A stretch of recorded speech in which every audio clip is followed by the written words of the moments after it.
Good morning, guys. Welcome to another episode of XR Talk Show. Today is August 23rd, 2019, Friday, California time. And today we have a topic, and the topic is JavaScript and related things to JavaScript. Good morning, Bartholomew JS.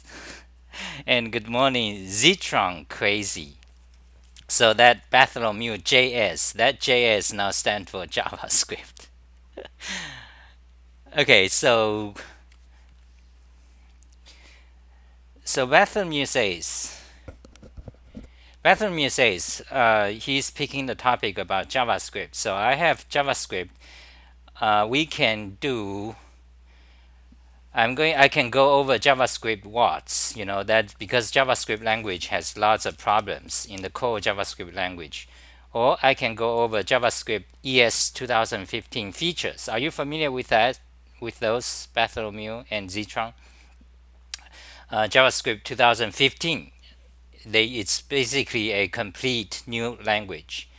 Now Bartholomew says something about you want to talk about JavaScript wrappers. Oh, you are not familiar with ES 2015? Then you definitely should. I think we should talk about that because when you talk about, you see, so Bartholomew wants to know about, my opinion about several JavaScript wrappers. For example, the most popular is TypeScript. Then you have CoffeeScript. CoffeeScript is basically obsolete.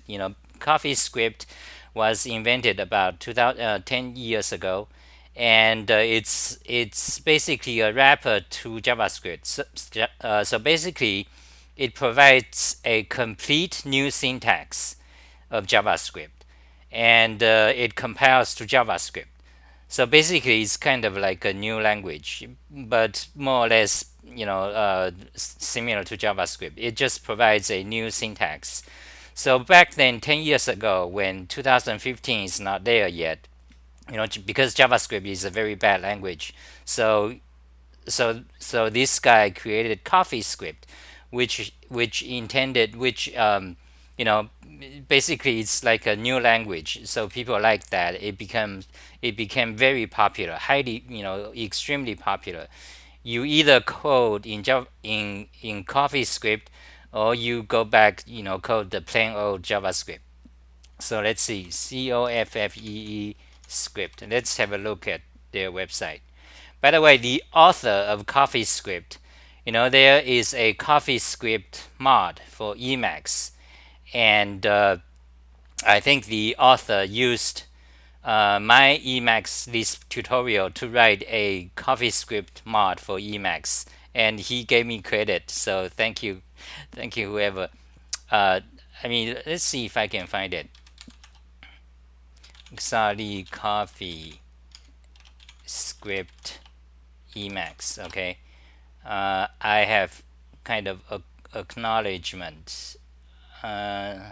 Somewhere I don't remember where. But anyway, so CoffeeScript, you can see. Let's see. Everything is an expression. That's great. Everything is an expression. That is a fantastic principle of functional programming languages. You want everything to be an expression. What does that mean? For example, if statements. Now, in general, like C or JavaScript or Golang, if statement, it's a statement, meaning that if something, then do this or do that. But in the do this or that, you have to say return. Otherwise, it doesn't return anything. And anyway, the whole thing, the if block of code, it cannot return actually. So it's not an expression. It's just a statement. Statement means like kind of like a command. Do something, do something. It doesn't return a value. Okay, let me talk about if statement. So if statement. So everything is an expression. That is a principle of functional programming languages. Okay, so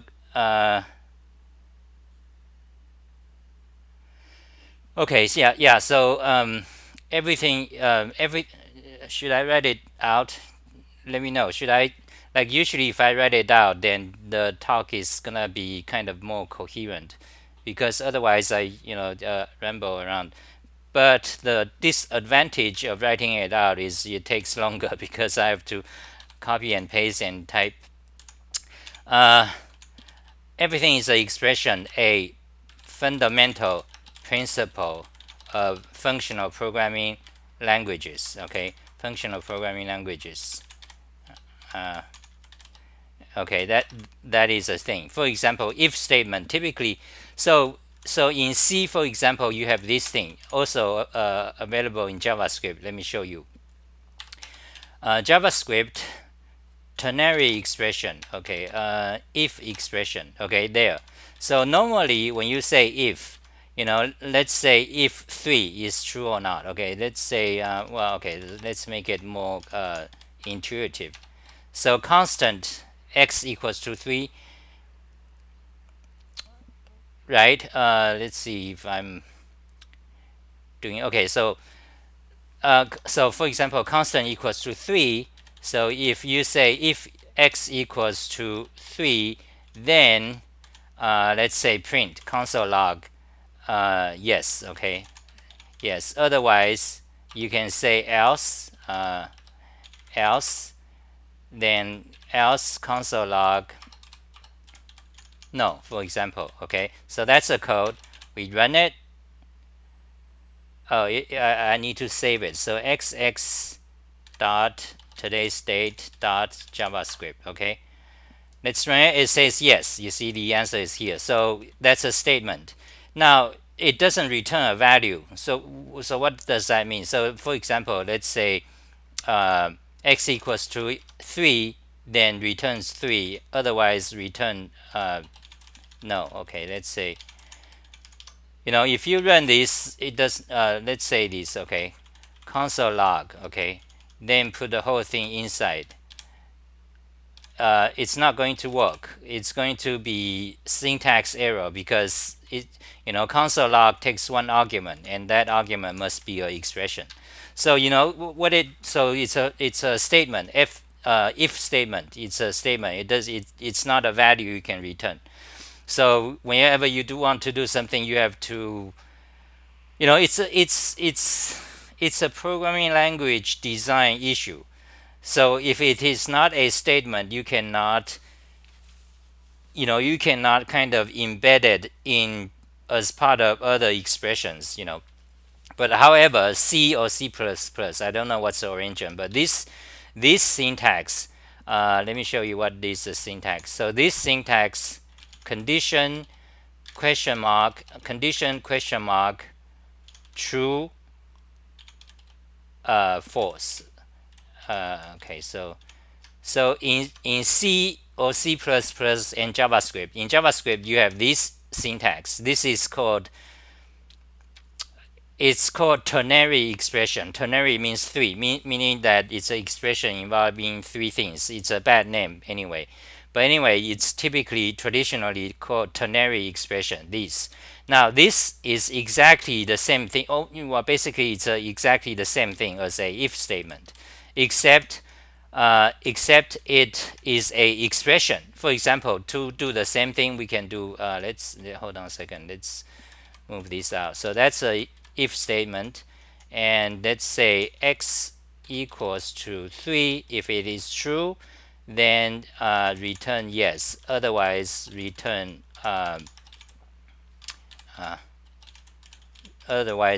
no. Okay. So this we want to console log print it.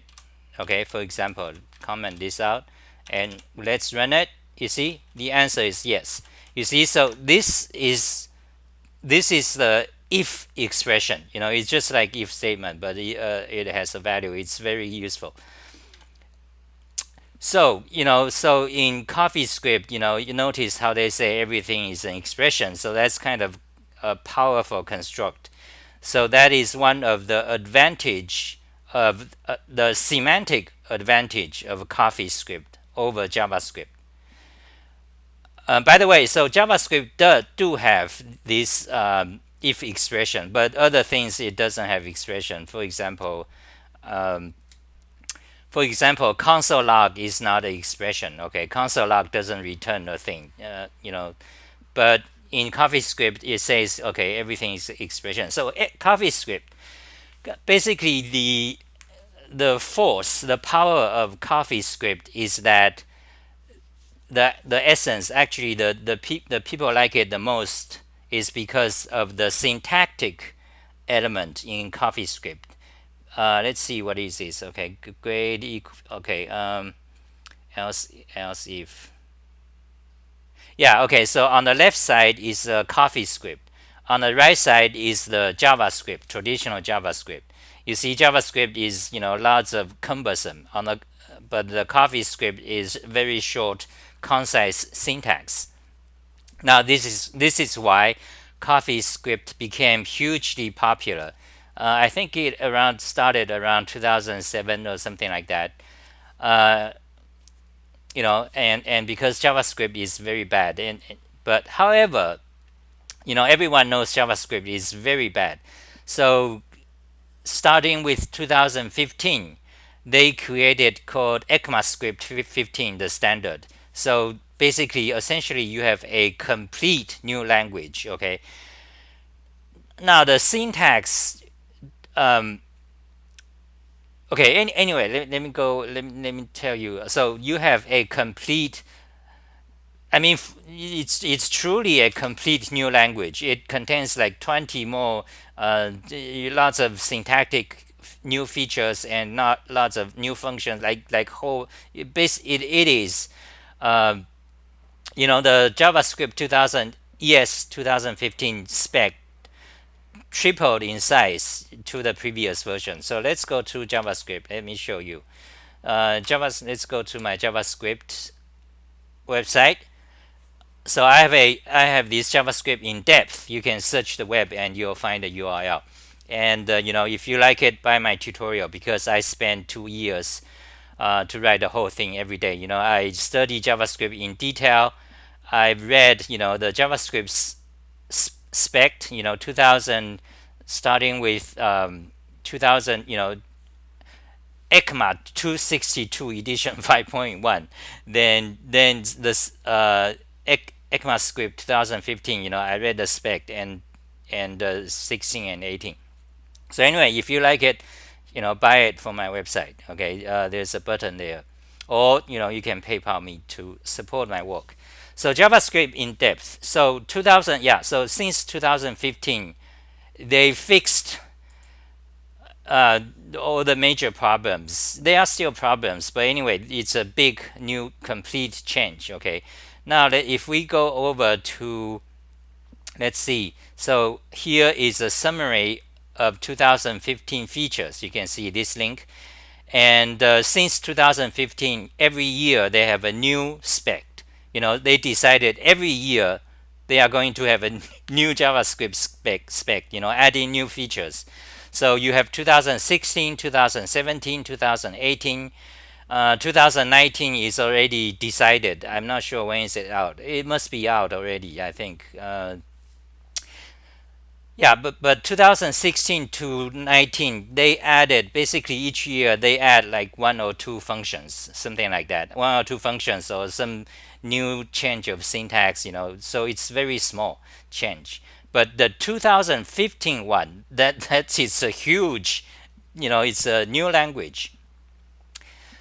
So CoffeeScript, it was 2000 from 2008. So basically since the 2015 came out, that's a that's a dagger to the heart to CoffeeScript. You just, people don't use it anymore.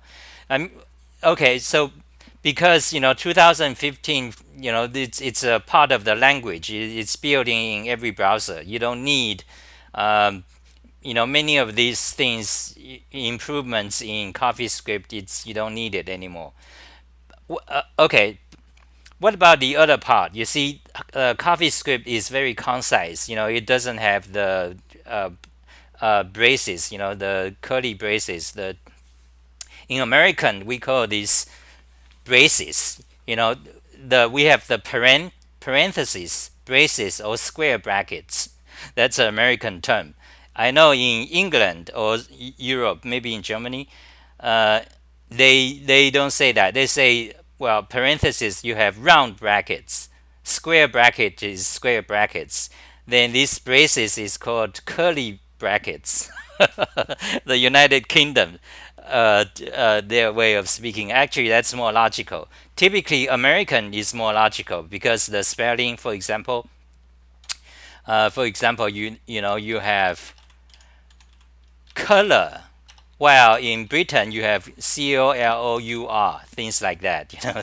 But Americans reform the spelling. Anyway, so since ECMAScript 2015, that's a big hit. A nail in the coffin to CoffeeScript. I think there are still people using it, but basically in the industry, it's gone. You can consider it dead. Why? Because okay, so CoffeeScript, they also improved. Let me show. Hold on a second. The CoffeeScript, they also improved the syntax, right? But you see, there are two forces that kill CoffeeScript. One is ECMAScript 15. Okay, let's just call it JavaScript 15. 2015. That basically, removed lots of the advantages of CoffeeScript. The other thing is that because since the past years, so many happens, in JavaScript land, you got TypeScript, you got Elixir, you got quite a few. Hey, good morning, Yad and Deckways. So let me show you some of the JavaScript alternatives or wrappers. So first of all, most famous is TypeScript. For example, I have this code. Let's see, draw. Okay, so I let's see, index.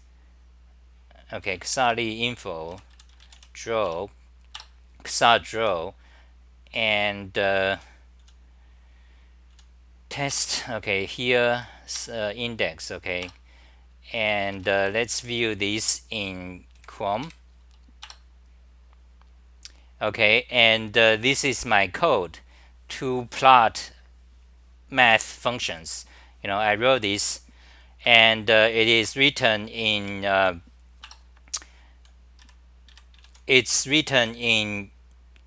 TypeScript. For example, the code for this page, the whole code is just these two things. You see, FSVG parametric plot. Then you get the element to attach it to. Then here's a function. Then here's a range from plot from 0 to 7. X equals to 0 to 7. So you got that. Then we do another plot, and you got that. Okay, that is using my own library. You have that. So the library code is this one.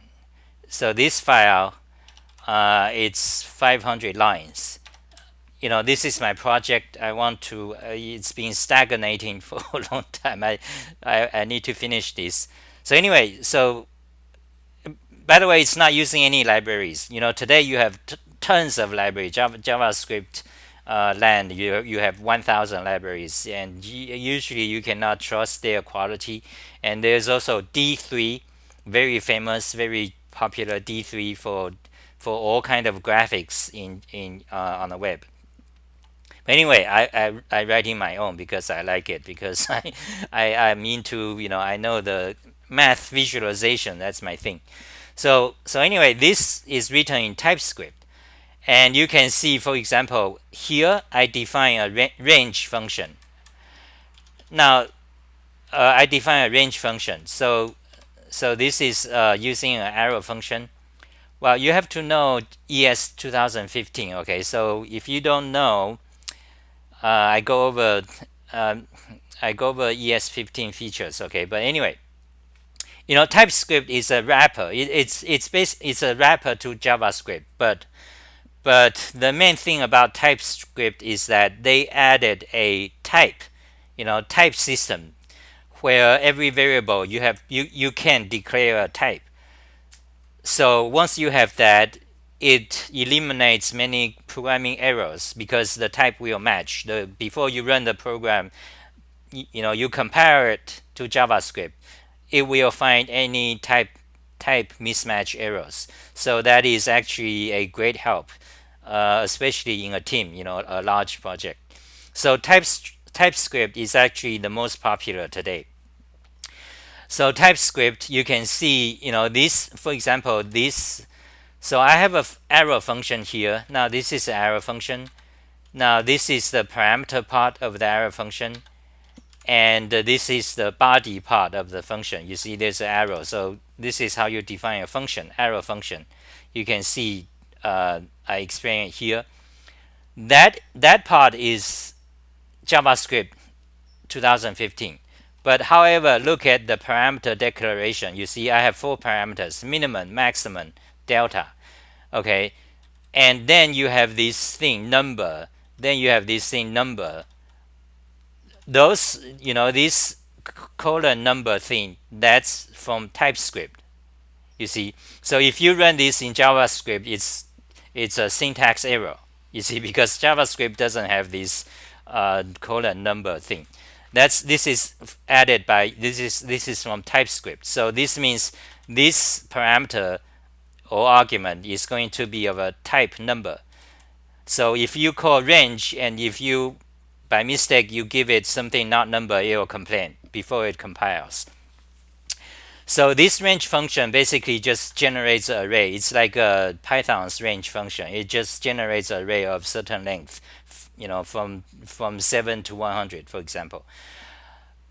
So TypeScript is a wrapper of JavaScript. It adds type. Also, another important thing that made TypeScript extremely popular is because TypeScript is 100% JavaScript compatible.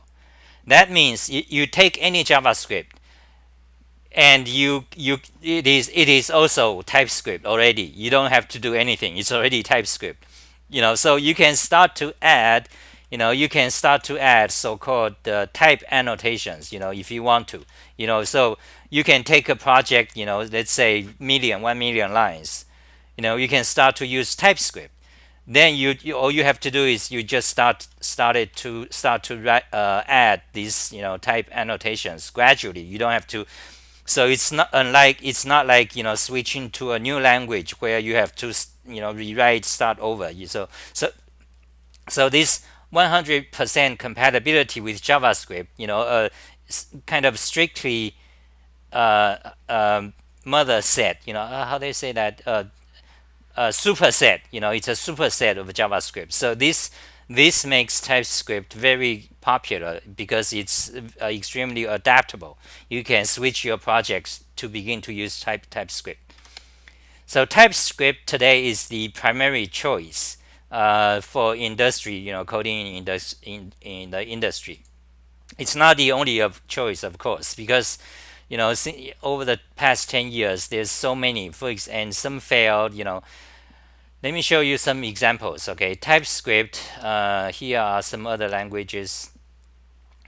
So there's JavaScript, PowerShell.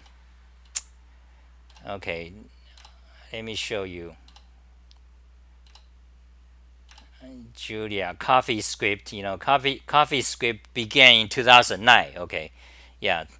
Dart. Okay, Dart is a language created by Google.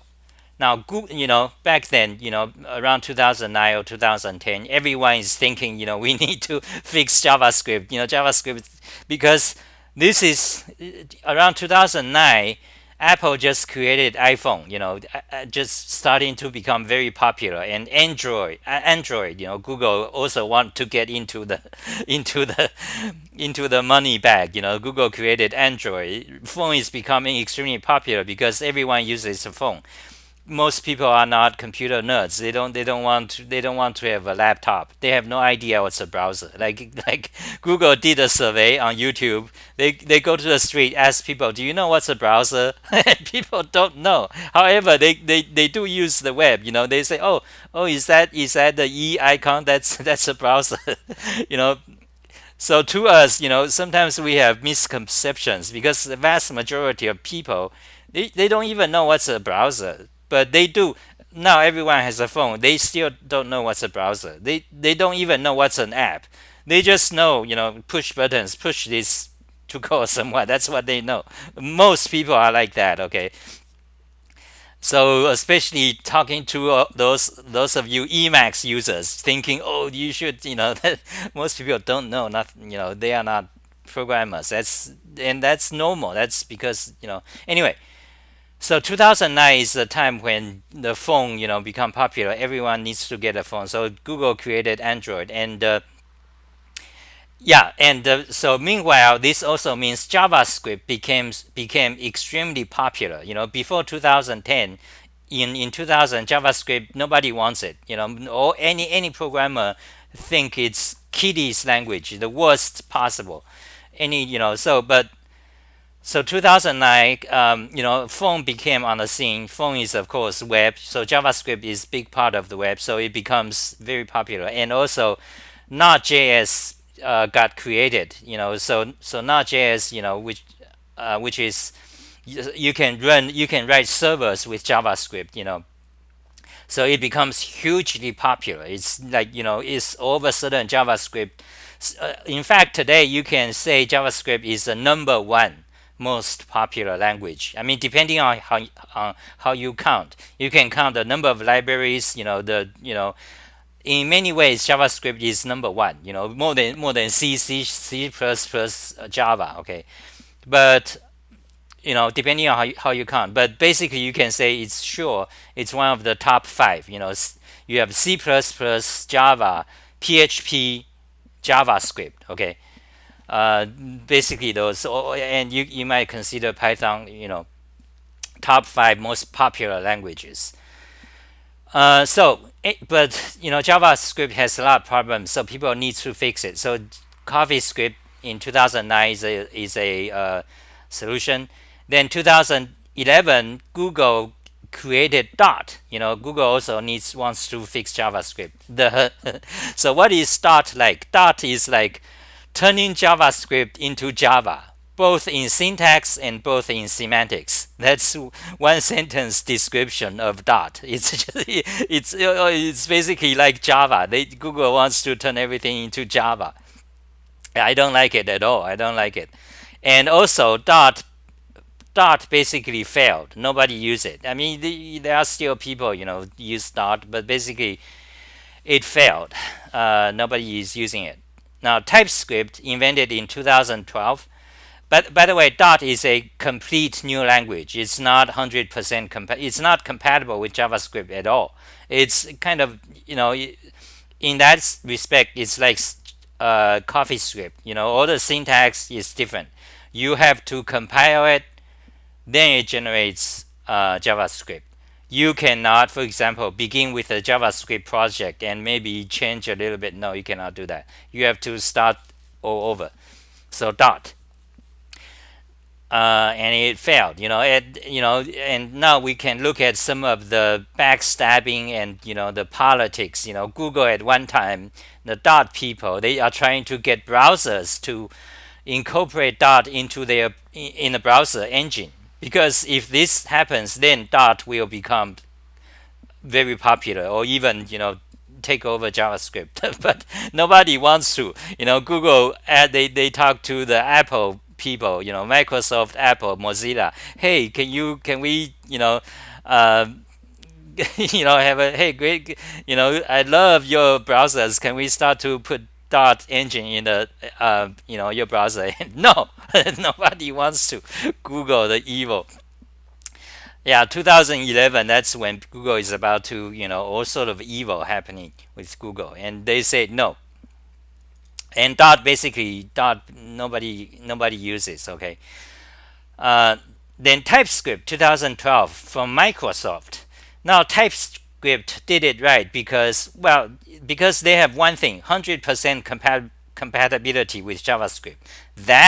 This reason made TypeScript tremendously popular. That is the force behind TypeScript, because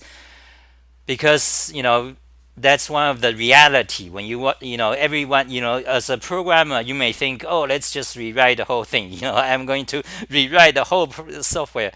But in reality, corporations, they don't want to. They cannot, and you rather want to incremental improvements. So there it is, TypeScript. So TypeScript today is the number one most popular uh, wrapper or alternative to JavaScript. Then you have Elm.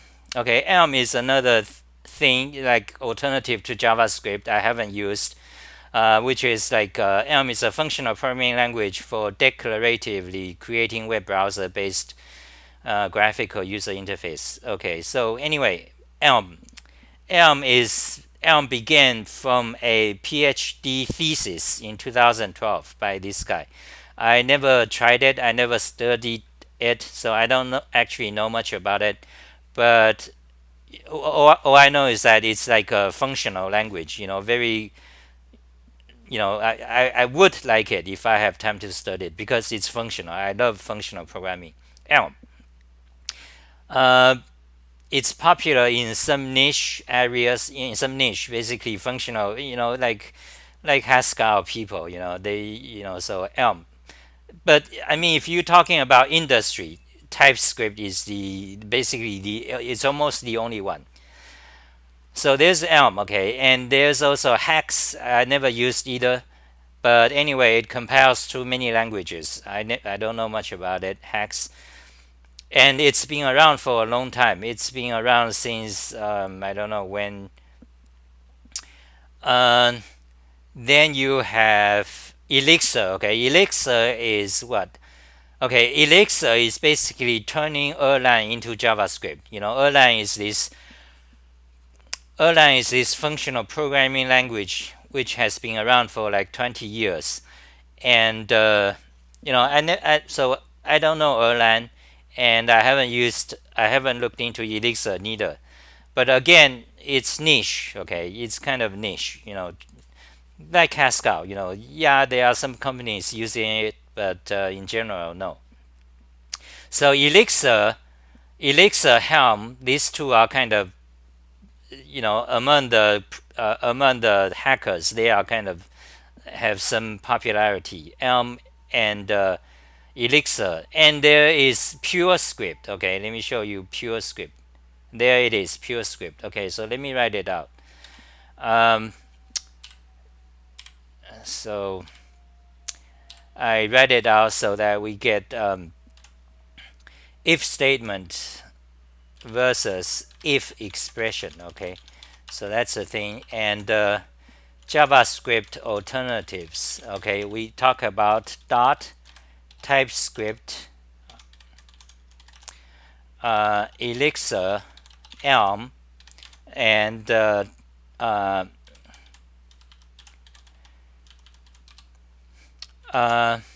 Elixir, Elm, then and PureScript. Okay. Now PureScript is basically like Haskell. It's like pure functional programming, in a very pure sense. Like so, you cannot declare variables, you cannot have mutable variables, things like that. It's loved by Haskell type of people. So okay, so there's more. So let me show you another one. Bug script. Bugscript is basically OCaml, the meta language in JavaScript. Okay, so let me find it. Their name is confusing.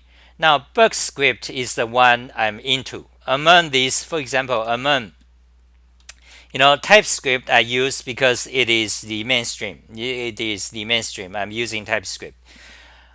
Dot I don't like. I will never use because it's trying to be Java. In every way I don't like Java. Now Elixir, Elm, PureScript, they are all functional programming kind of thing. Okay, I would like them, but however there is BugScript. This is the one actually I'm most interested. Now, BuckScript, let me tell you what it is. It's basically OCaml or F sharp.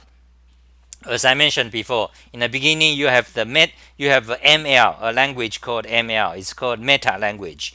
Then you have standard ML, SML, okay, standard ML. Then you have Camel.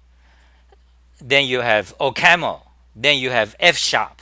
All these are the same family, ML language. F sharp is Microsoft's version. So then you have BuckScript, or there's another name, okay, but let me find it. So BuckScript, this is the they have like confusing names. Like they have two things, not just BuckScript. So anyway, BuckScript is like OCaml language as JavaScript. So a JavaScript backend for OCaml focus on smooth integration. Anyway, so there is another name though.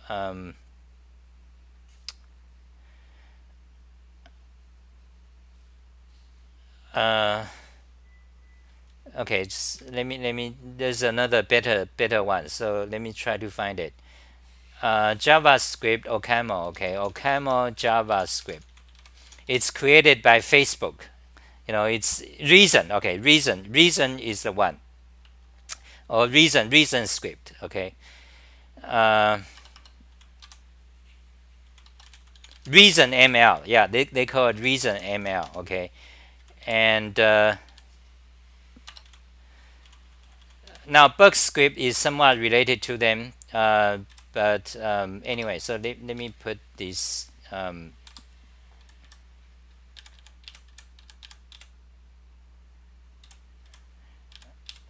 Okay, so today, well, yeah, we are writing about that.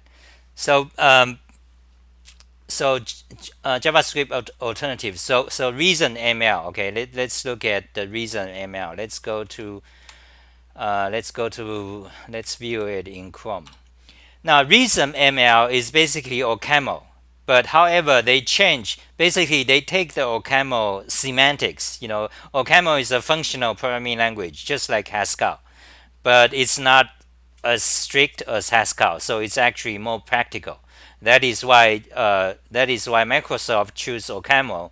They created F sharp as their functional programming language. On the other hand, in Haskell, everything is very pure and strict. They are trying to follow these computer functional theory in theoretical computer science, but in practice you sort of have lots of problems, become slower, things like that. So anyway, OCaml, the ML language family, OCaml, Camel, F sharp, and Reason, now they are like Haskell, but they are not, strictly that they are not that pure. So if you need, if you need change variable, you can. So anyway, Reason. Now Reason, Reason is OCaml in JavaScript syntax. Okay, so you take the OCaml semantics, everything functional programming, but however you dress it like a JavaScript syntax. So for example, this code, for example, you're looking at, that's Reason ML. Okay, and just like all the others, they compile to JavaScript. Now this, I am interested. This Reason ML, I have interest in this one more than Elm, more than PureScript, more than Elixir. Okay, more than any of them. Uh, but I haven't actually studied it because yeah, it takes time to study, and I haven't really studied it. And by the way, Reason, ML, PureScript, Elm, Elixir, they are all kind of niche. There's nobody. I mean, there are some companies like here and there they use it, but it's not really big. It's kind of like Haskell. Okay, it's not industrial. If you want to be practical, if you want to find a job, go to TypeScript. Okay. Okay, that is about the alternatives. But and CoffeeScript is kind of dead. Okay, don't forget about CoffeeScript. I think, well, they mentioned CoffeeScript too. Yeah, I don't know, but I would say it's dead. Um, well, don't take my word for it because I don't know, but as far as I'm concerned, it's CoffeeScript is dead. Um, Now those are the alternative of JavaScript. Okay, so let's. But first of all, remember before you learn all these, you really need to know. You need to know JavaScript 2015, okay? Because this is a major thing. All these others they are like on top of JavaScript 15. Because this is part of core JavaScript for 4 years now, and it's gonna anyway, I think I'm gonna cover it, but let's read the comments a little bit.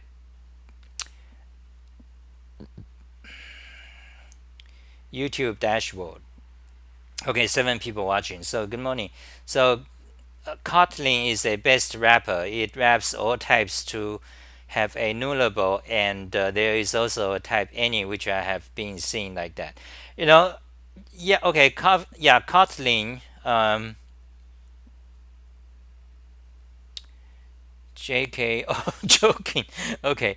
Well, you see, today, like almost lots of languages can compile to JavaScript. Before we are talking about these alternatives. Now, these alternatives. TypeScript, elixir, and so on. They are actually dedicated uh, to the web programming. In other words, they are not considered a language by themselves. They are like just focused on the web. JavaScript and DOM. They are 100% focused on the programming on the web. On the other hand, today so many languages they all can compile to JavaScript. For example, Clojure. You have ClojureScript. Uh, for example, so many. Clojure. You have ClojureScript. Then you have Golang. Golang also have a version that compiles to JavaScript. Okay. Uh, ML. BugScript is compiling OCaml to JavaScript. Okay, which is different from Reason. Reason is OCaml in JavaScript syntax. It's a new syntax. You still compile though. You still have to compile, but the bug script is actually a tool that compiles OCaml language code into JavaScript. Okay, so that's another thing. Erlang. Okay, so Elixir is Erlang in JavaScript clothing. Yeah, I guess so. So Haskell. I guess there's also a Haskell project that compiles to JavaScript. Is there? So anyway, my point here is like today it's almost like lots of languages they compile to JavaScript, but however they are also a language independent by themselves. So when you do that, it's not exactly like these JavaScript alternatives. There's more complexities and issues you have to deal with. What's some of the other example? Okay, Golang. Now I don't know if Rust has can compare to JavaScript. I know Julia has a project that compares to JavaScript.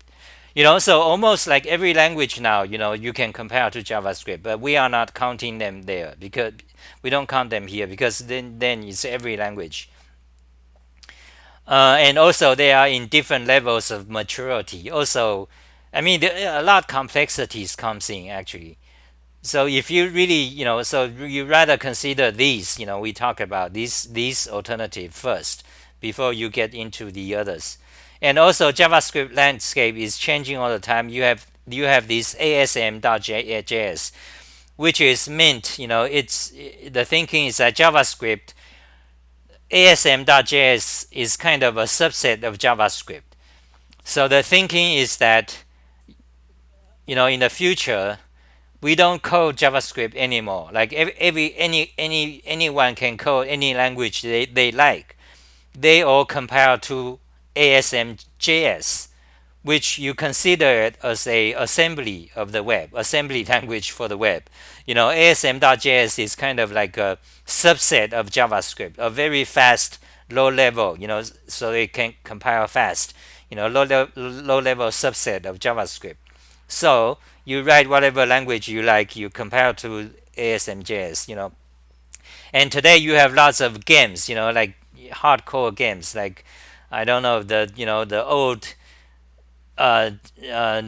first-person shooter games written in JavaScript. That is, they compile to ASM.js and they run on the web. Like Doom, right? I don't know much about ASM.js. There's a lot. Like there's also emulators. Like I don't know what Mac emulators or what running another different computer in a browser. Like oh yeah, I think there's a in a browser you can run Windows 95. People have done that. They take the Windows 95 code, they compile to ASM.js or something like that. They run in browser. I've seen it.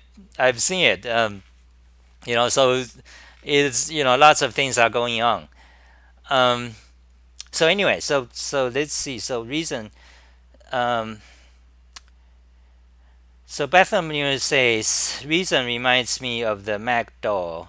Is ASM.js a competitor to WebAssembly? I think WebAssembly is kind of the descendant of ASM.js. Yeah, I'm not sure. I wrote this in 2012. It changes. These things changes. So I think WebAssembly is kind of I think it's descendant, kind of the idea, something like that. Okay, I don't know.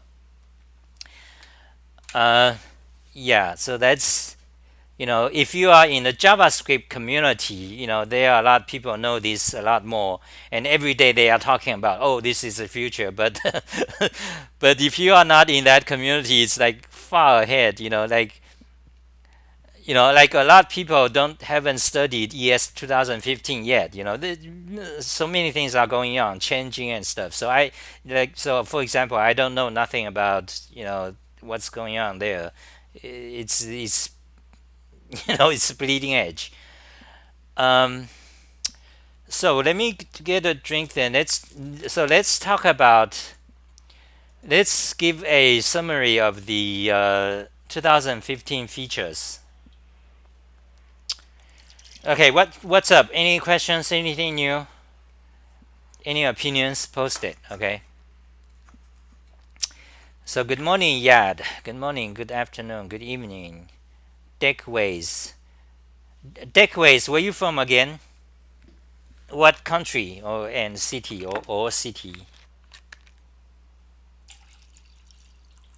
So today's drink is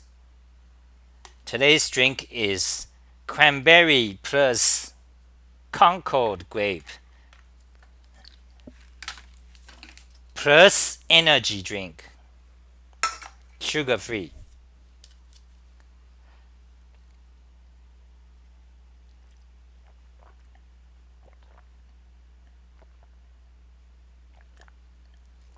Okay, Deckways is from Germany. Great. German is 9 o'clock now, like 10 o'clock almost, right? PM. So let's talk about then 2015 features.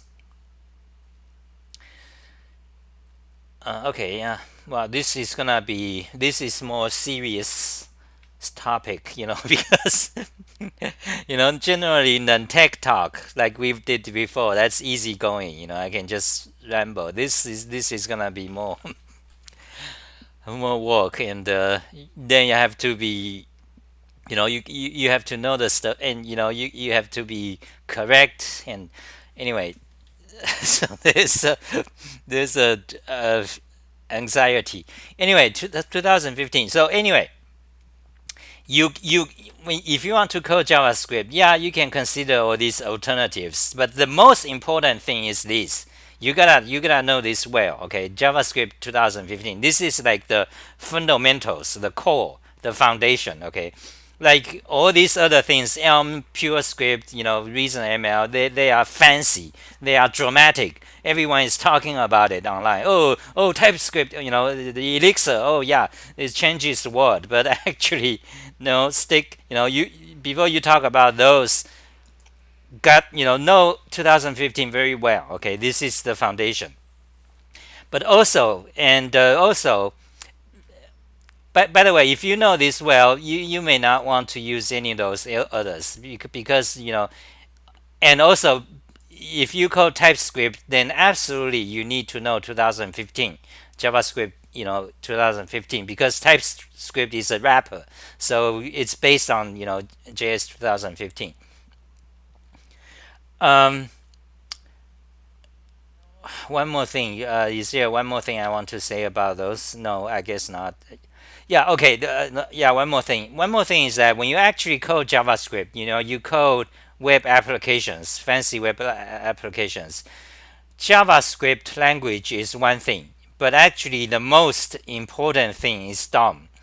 Like 80% of the time, you are dealing with DOM stuff, not the JavaScript stuff. So anyway, web programming is very complex. So there are two parts: the language parts, JavaScript, ES15, or one of these alternatives. That's the language part. You have to know, yeah, and you kind of have to know well. But DOM is actually the main thing, because the language doesn't cover how do you manipulate, change a new image or rotate some subject. It doesn't cover that. All those are DOM. You could DOM is very complex. DOM or boom, BOM, which is browser object model. Basically, you work with a browser. So this, how to change CSS, how to change those. Let me show you. I showed this yesterday, but let me show you again. Let's show an example of JavaScript application. What I mean by writing a JavaScript application. Okay, let's see. Playing Chinese chess. Now I didn't write this program, but someone did. So I can play Chinese chess, for example.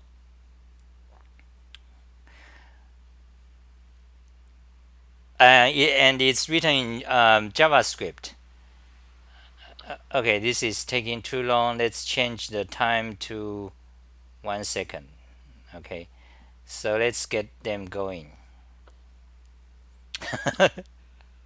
Let's see. This is my pawn. He's taking my pawn. Oh no, I gotta take it back.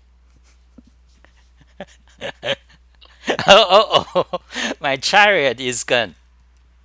So that's JavaScript.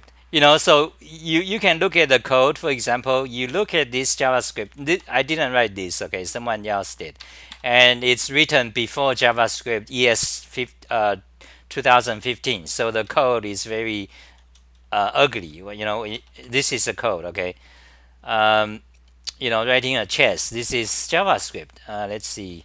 Okay, so this is just. Let's look at that. Okay, so chess. Let's see. Let's look at some interesting. Okay, this is the main. This is JavaScript code. This is before 2015. So you have these vars and stuff. Yeah. So what I'm saying, what I was saying is that you have to deal with, for example, this something dot add. You move these pieces. These pieces are images. You have to remove this image and move it. Those are not JavaScript. Those are DOM. You have to. So when you actually write a web application, most of the time you are dealing with DOM. Then today there are so many libraries. For example, reactjs, vuejs. Let me show you some of that. reactjs. Okay, that's one. This is the most popular library for dealing with DOM. Okay, basically every company, every website use it almost. So reactjs is the most popular. So you can use it together with TypeScript. Yeah, so front end programming is very complex because you combine this library with TypeScript. They compile to JavaScript. It gets more and more complex because reactjs it's not just a library for JavaScript. It is also actually a new wrapper, new syntax. You cannot just put React in JavaScript. You know it's actually a new library with new syntax. So you have to compile React with JavaScript code. You know it compiles to JavaScript. So, but if you are also using TypeScript, it gets very complex. You know, anyway, React everyone uses. Okay. Then there's vuejs. This is another fairly popular uh, DOM wrapper. Okay, it helps you do DOM. Vue.js, and there's also emberjs, and there's also another popular one is called Google's from Google. That's I don't like that one. It's so here's emberjs.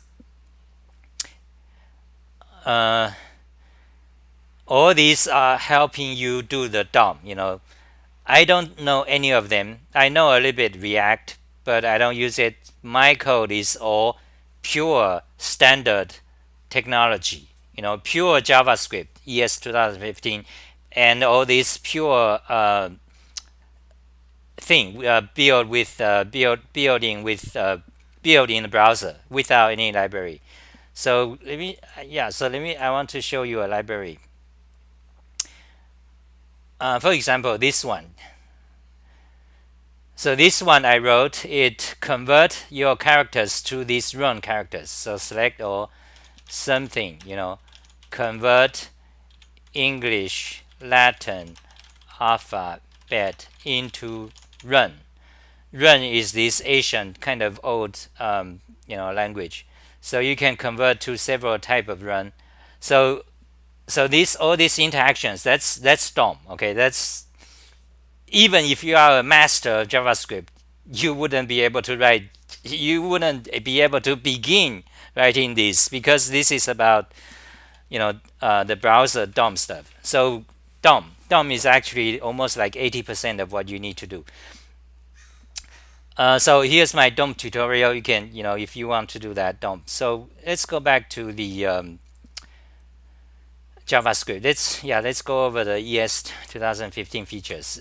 So there's a lot to learn. You have to outside of JavaScript, for example, Golang or Python, you just learn Python and that's it. You just learn Golang and that's it. And you can, of course, if you want to do graphical programming, then you have to use graphical widget and stuff. But anyway, on the web, it's JavaScript and DOM. So ES 2015 features. How shall we cover these? I'm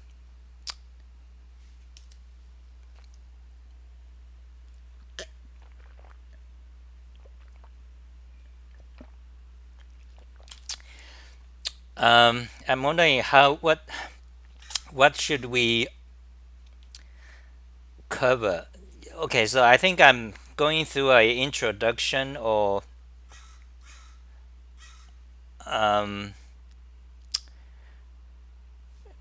because ES 2015 there is a lot of stuff, new syntax and new semantics, a new object, entire new object. Set object is basically a hash table, a proper hash table. Or map object is a proper hash table. Then you have set object, which is kind of like a mathematical set. It's kind of like a list, but do not allow duplicates. So, for example, that's a new feature. So now you can create a set without writing code to check if there's a duplicate. Then you have reflect. You have a class, which is a major new thing added to JavaScript. Yeah. Okay. So let me just go over quickly the kinds, like give an idea what kind of features are there. Okay. First of all, let and constant. They are declarations for variables. They replace the keyword var. Why? Because the keyword var, when you declare a variable with keyword var, it has lots of problems.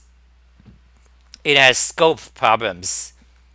Um, I'm not going to go into detail because the scope problem is it's very complicated, So I have explanation here.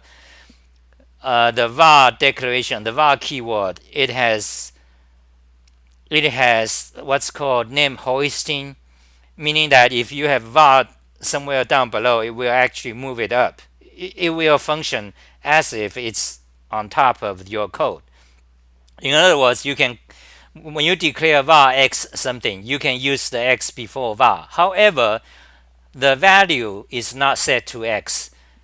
So it kind of move the var declaration to the top. However, the assignment does not move with it. So if you declare some variable var at the bottom, you can use the variable x above it. Because it automatically it pretends the var declaration is on top. But however, the value x will not have the value 5 because the actual assignment does not get moved. So it's very complex. You see, in order to explain this, then you have to show examples. This is the reason why JavaScript is so bad. So anyway, this kind of feature, this is called name hoisting. Okay, so that's the problem with the var. And another problem with the var is scope.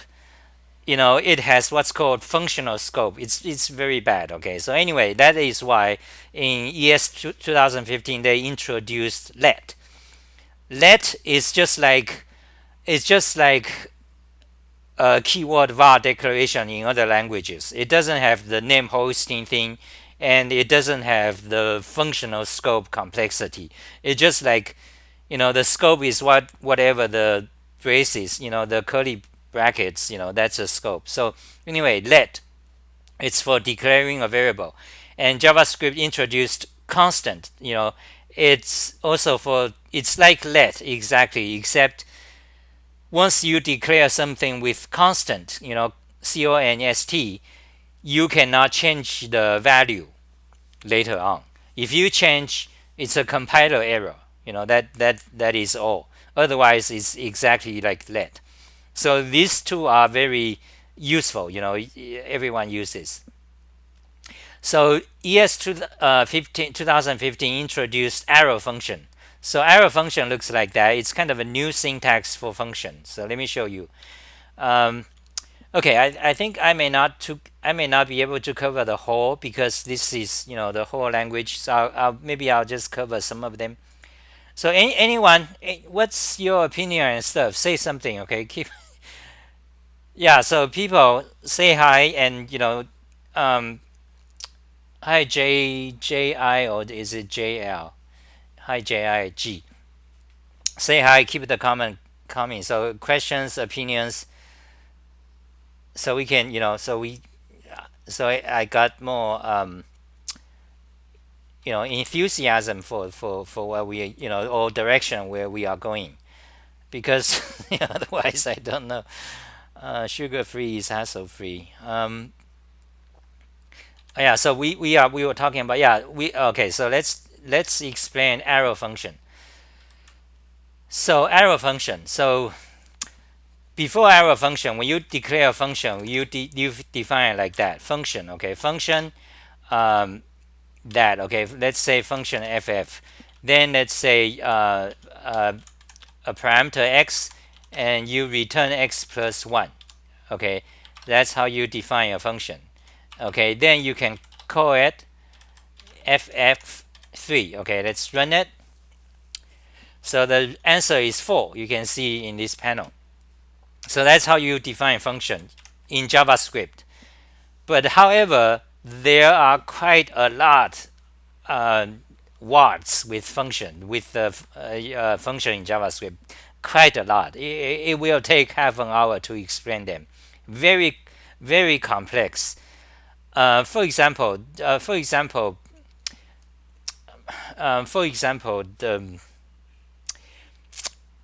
well, I can do it. I can read my tutorial or I can do it offhand. But if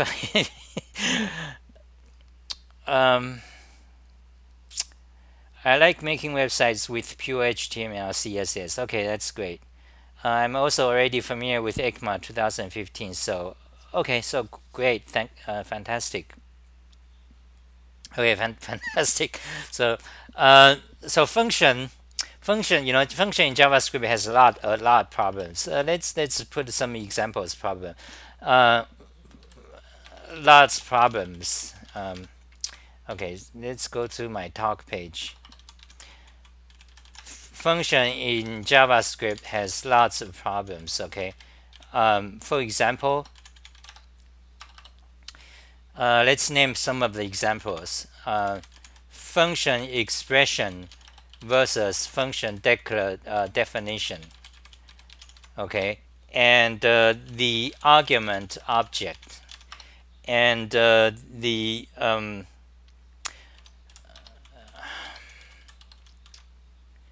well, let's just go to my website because it's written out or summarized well. So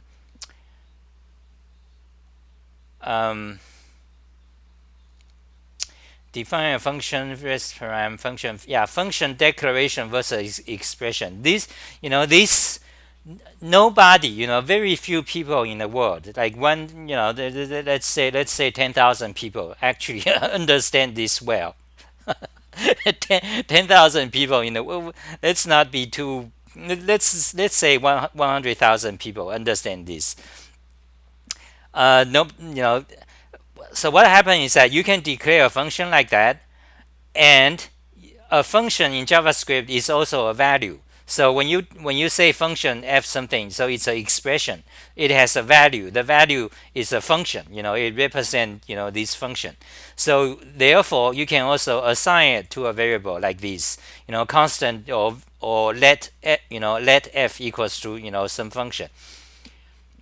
But however, there are lots of problems. Okay, because if you use function definition like that, function name parameters, body, if you do it like that, then this syntax is considered function declaration. In turn, it means you will have hoisting name and value, meaning just like a variable, just like that var variable, meaning that you can put the function definition at the bottom, but you can call it before you declare it, because JavaScript compiler will kind of like move all the function declarations to the top. Okay. However, if you do it using the function, if you assign a function to a variable, then if you do it that way, this moving doesn't happen. This hoisting does not happen. Okay. Therefore, if you define it like that, so you need to, whenever you call a function, it needs to be defined on top, somewhere before your source code on top. So that's called function hoisting. Okay, but it's more than that. It's extremely complex. Okay, here's another complexity. Okay, functional declaration must be top level. So what does that mean? So okay, so you write a function like that, function name, something that's a function declaration. Now,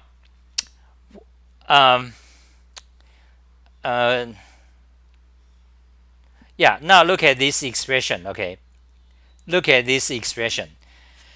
You define a function, with a name, function f something something, but you also assign it to a variable, constant g. So the question here, do you get the f? You see, or do you get a g? In this case, you don't get the f. Basically, so in this case, when you do it like that, there's no function f happens. You see, contrary to, it's not intuitive, because normally you think that whenever you have this function, with a name, that's a declaration. So you would think that in this case, both f and g will be available. It's like the same function, but that's not the case. You only get g, you don't get f. And there's more complexities. What if, so anyway, there's a lot of complexities. So So that is a problem with the. This is one of the warts with the function. You might say, okay, this is nitpicking, but not really, because when you do JavaScript, sometimes you want a function inside a function, or sometimes you want to do a closure. A lot of people like closure, which essentially means you have to define a function inside a function. But when you define a function inside a function, this hosting, the meaning of this, the behavior, this hosting and this, it changed it again, because now if you have a function inside a function, all the rules are different again. So that's a major problem with the JavaScript function keyword.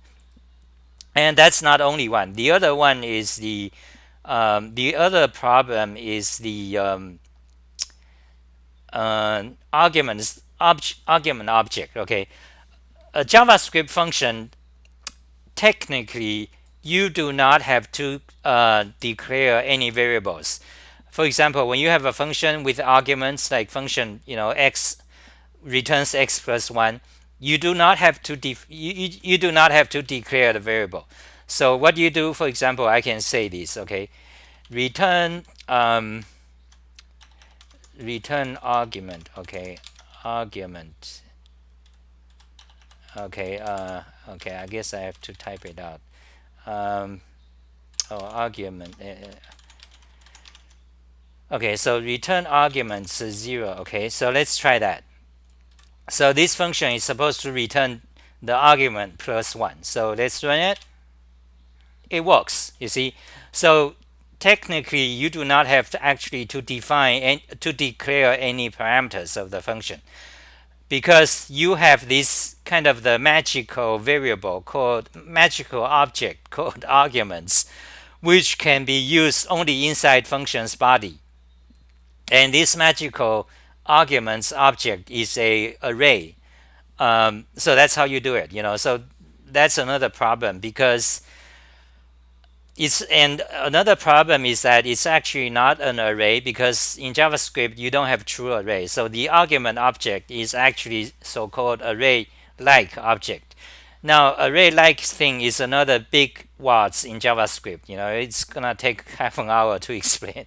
so that's why it's problems and problems, lots of problems. So in ES 2015, the argument object is considered obsolete. The people tell you don't use it, because besides these problems, there's also a problem of implementation, because with the argument object, turns out that it's very difficult to write a compiler so that it's efficient if your code uses the argument object. So basically, it's considered obsolete now. So that's some of the words with the function. Okay, so that is that. Now, the function keyword is not obsolete. It's still used. But however, in JavaScript 2015, they introduced a arrow function notation. So let's show you what that is. So anyway, so here is our original function. So this is a function that adds 1 to arguments. This is alternative way to write it, and I can write the same way using let's say let me show you this. Okay, so let's see. I can also write it this way. Okay, so I can also write it that way, because function is an expression. So now you have a function, you assign it to ff, and let's run it. 4. Okay, good. And you can also, now in 2015, you have arrow functions, so you can write it this way. Constant arrow function. Okay, ff, so you say x plus 1. You see, so this is how you write it. Run it. 4. This is arrow function, and so this is introduced in 2015. So this is very useful, because it's concise. And also, okay, let me show you. Let me talk about another problem with JavaScript functions. You have this keyword. This keyword is extreme complex. It's a major pain in the ass. This keyword. So you see the comments. Decorates. I'm making website pure HTML. So okay, who else is here? Bartholomew, you still here? I'm thinking maybe I should. Okay, let's finish this function. Finish talking about this function. Then let's see where we go. Okay, so let me know your comments. Okay, type comments, guys. Uh, so let's talk about this keyword, which is a big thing, a major thing in JavaScript. Now, many people consider this keyword a wart, a cancer in JavaScript. But however, it is not. It's still in JavaScript, so it's not obsolete, and people still use it even with 2015. But the problem with this keyword, this keyword is that, for example, the famous the guy who invented JSON, the universal format JSON, interchange format, Douglas Crawford, he never starting around 2009, he never uses this keyword. Okay, lots of words. When you talk about ES 2015, you cannot not mention JavaScript words together with it. Uh, so let me talk about this Douglas Crawford. Actually, it's not linked here. It's somewhere on my website. He never uses new. In JavaScript, you have this new keyword. Actually, so that's interesting. Let's just bring it up.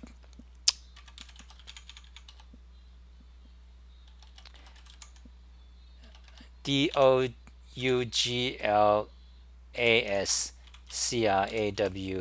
Crawford, something like that. Douglas Crawford, sorry, Douglas Crawford. The Sigil War, okay, no.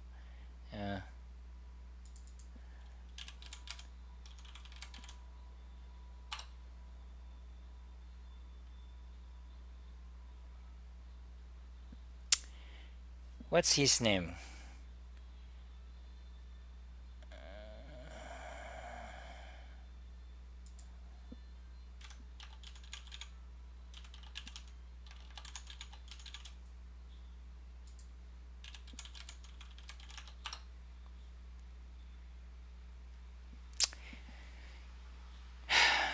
These people. I need to find my website, not the other.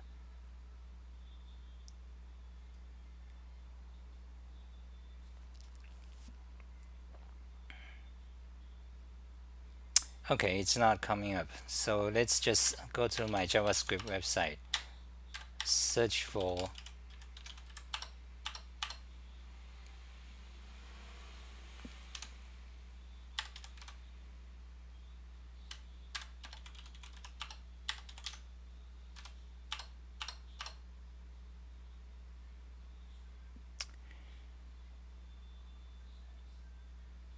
Crockford, not Crawford. Okay, I was wrong. Crock Crockford. Stupid name. There it is. Okay, so he has written, he's most famous for writing the book JavaScript, The Good Parts, back in late 2000s. And he also is famous for creating JSON.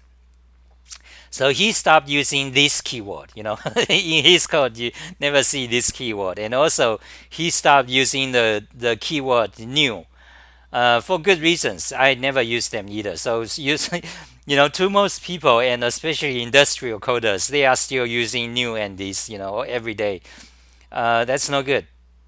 That also, this keyword and new keyword, they are major words in JavaScript. And also Crawford, at one time he stopped using new, and he stopped using this keyword, and he proposed to always use object.create. But even that he stopped because he tweets about it, and he has videos, presentation talking about it. um, yeah, it's a good reason to not use those, especially if you do functional programming. Don't use the new keyword, and don't use the this keyword, because their behavior is extremely complex. Extremely. Let me explain what's with the this keyword. Okay, so let's see. Then we probably finish. We finish explaining the function. So JavaScript function, you have this keyword. JavaScript function object properties inheritance there. Okay. Wait, JavaScript function.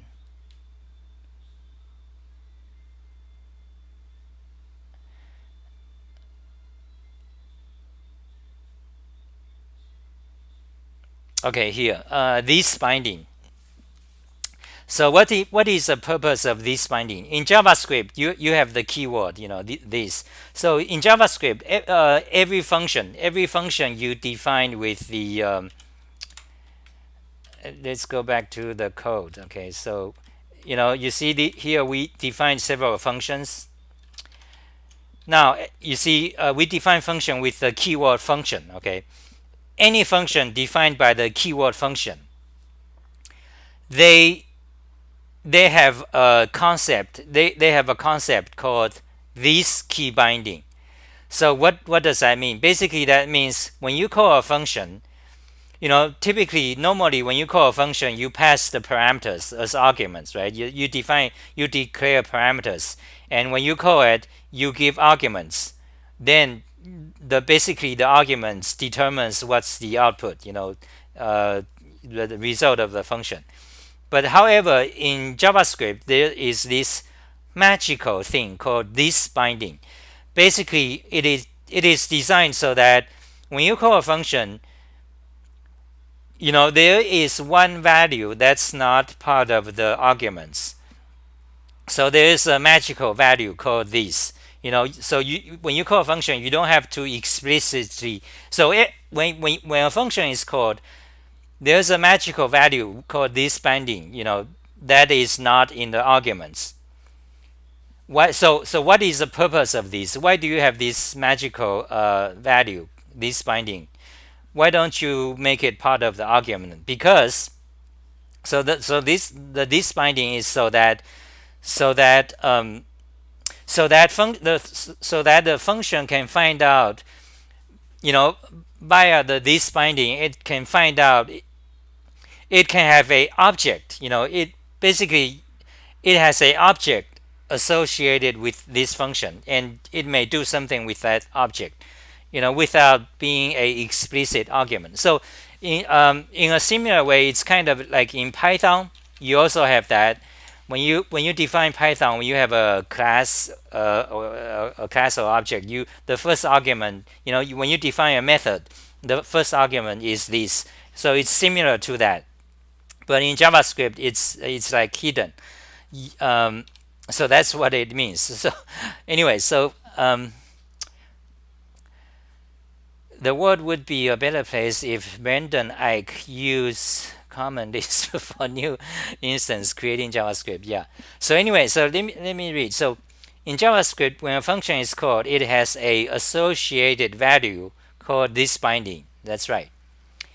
And in function body, this binding is represented by the keyword these. Okay. The purpose of this binding is to allow function to implicitly work with a object. That's right. Without actually passing the object as argument. That's right. So for example, when you call myArray.push, the function push, this binding is the myArray. Yeah, that's how push knows about myArray. So that's the purpose of this binding. So basically, you have this implicit magical value whenever you call a function, and only so here comes the complexity. Remember, this applies only for function defined with a function keyword. It doesn't happen if you have a arrow function. Like when in this function, when we call it, there is no this binding. But in the if you define a function with using the function keyword, there is a implicit magical value hidden somewhere. This, called this binding. And so that's a complexity. Okay, so this binding is this keyword has a value typically only when inside the function. For example, let's define a function. Let's say let's change the names here first. So now let's define a new function. Okay, let's name it f5, and let's say return this. Okay, we are returning this magical value, this. Okay, now we call it. Let's see what happens. Okay, run it. A bunch of things. Wait, is that valid? It should be valid. Okay, why is this error? Okay, it returns this huge global object. You see, it returns the global object. That's right. Yeah, that's right. So if we go back now, global object is another complexity in JavaScript, because JavaScript is a hosted language, meaning that the global object, there is an object called the global object. What is its value? Its value depends on where you are running the JavaScript. So right now I'm running the JavaScript in Node.js. So in Node.js, if I run it, this value here is the global object. So the value of global object is this huge thing. Basically it's the whole entire Node.js language. But however, in browser, the global object is the Windows object. Let me show you. So let's go to back here. Let's start the JavaScript console, and let's run the code. Paste it and run it. You can see it returns this window object. Okay. Now I expanded it. This whole giant thing. Basically, it's entire entire browser engine. Almost, you can kind of like that. The entire browser engine, all its functions and stuff, thousands of items, properties. So that's a concept about global object.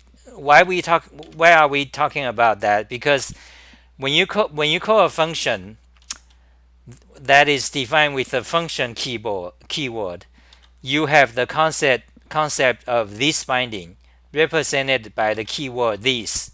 Okay, and when you simply return it, by default its value is the global object. And what is the value of global object? That depends on whether what's your environment. If you are in Node.js, the global object is a keyword global. I think so. global. That's a keyword global. If you are in the environment of browser, the global object is a object represented by the keyword window. Okay, so that is the so many warts we are starting to see. One thing leads to another, and that is not all. So for example, in this page I talk about what is the value of these. It changes all the time. That's another complexity. Depending on how you call the function, the value of these changes. And for example, when you call this in method call, this when you use new something in a constructor call, in a global function call, this is what happens here. We are calling the function f5 here. This is not a method call because we are not calling it as something dot f5. We are calling it as a function call. So that's another complexity, because once you define a function, when you call it, there's a distinction between global function call, like that, or something like something object.f5. That's a different way of calling it. Then there's a different behavior because when you call the value of this will be different. Then this in a nested function, that's another thing. So this key binding is very complex. First of all, is because it's implicit, magical. It's a magical value. So that's another thing. That's the complexity of JavaScript functions. Okay. Now remember we were talking about that because we were talking about arrow functions. Now arrow functions is new in 2015, and in arrow functions you do not have this key binding. It just gone eliminated. So if you like functional programming, always just always use arrow function like that. Always just do constant arrow function. Constant, give a name g, then declare variables, for example x plus y, then whatever you want to do. For example, so here we can say x plus y. So now we can call it. Let's call it console log gg334. For example, we run it. Let's comment that out. Run it. We got 7. You see. So if you like functional programming, always call arrow function. Always just use arrow function, and never, if you really want to do pure functional, you want to be strict, then never ever use the function keyword. You can do that. So we covered a few things. I think maybe that's it for today. So if you have any comments or questions, type it. Okay, any comments? One more minute, then that's it for today.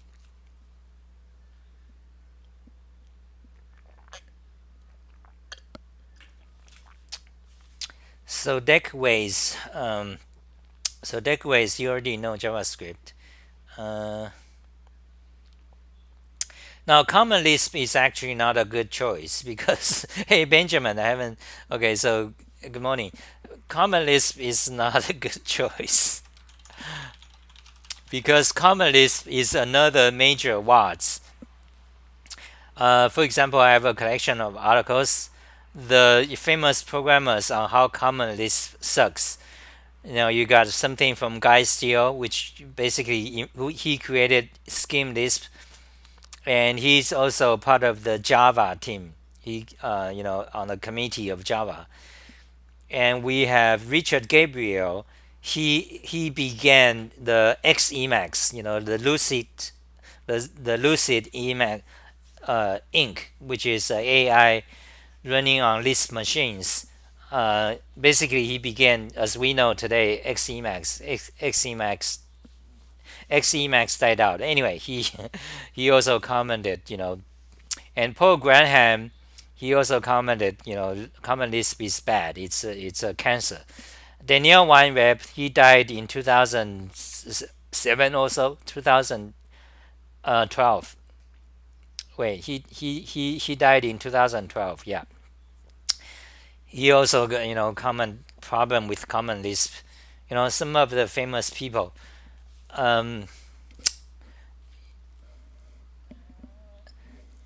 So what's my weekend schedule? So I just discovered this thing. Okay, sorry. So it's basically 12 o'clock. So let me show you. YouTube actually go. We're gonna go there and see my schedule. I think 12 o'clock noon, basically noon every today, tomorrow, and Sunday. So you go to my YouTube, you go to communities. I discovered that here I can, you can post messages. So I'm starting to, anything about my YouTube, I'm start to post there. So yeah.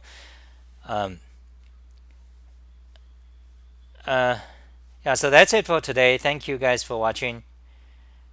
So yeah, well, yeah, about JavaScript today I kind of rambled on a lot.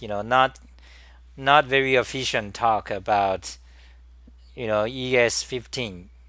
But so if you have specific questions, if you like me to cover for ES15 is very big, also because JavaScript has lots of problems, so some of them take half an hour to explain. JavaScript object is another big item to go over. JavaScript object which is extremely complex, and the inheritance system. Basically the foundation where its class inheritance is based on very complex. It ties with this keyword and new keyword. Then also JavaScript, they introduced a class keyword. The class keyword is supposed to make everything easier, but it's actually more than what it seems, the class keyword. So, but anyway, yes, 2015 is something you actually have to know well. You have to actually know it very well before you're talking about, before you want to get fancy about, Elm or PureScript or, Elixir. Yeah, because it's fundamental. Then actually you have to know DOM very well, the fundamentals of the DOM. I mean, today most JavaScript, programmers in industry, they they don't necessarily know this well. They just follow the instructions about, they just use React, and they just use Stack Overflow. They just look up, oh, just type this, and and it'll work. That's kind of like the JavaScript situation. But here's the thing, you see, if you are like that, you never master JavaScript, and you will never, for example, you will never be able to write any of these React, Vue, Ember, for example. These people, for example, or D3, D3JS. Let me show you. That's a major, one of the most popular JavaScript library for doing graphics. All these interactive graphics, they are fantastic. Okay, any of these authors, you have to know. They are master of the ES 2015 master. They are master of it, and also they are master of this DOM without any library. Because you cannot, if you write this, you cannot. Oh, we rely on, they are not React extensions. On the other hand, React doesn't rely on Vue or others. You have to like go fundamental. So that's what, if you are into, yeah, you have to know this in depth. Great. Yeah. So yeah, thank you guys for watching today, and that's it for today. With JavaScript, you can just use npm to get any library for whatever you want. Anything. Yeah, that's right. Just bloat 100 libraries. That's it for today. Bye, guys. Yeah, if you have new topics, if you like to know about JavaScript, type in my comments, my YouTube comments, or elsewhere, comments on my YouTube, here, so I can start to talk about next time. Bye, guys.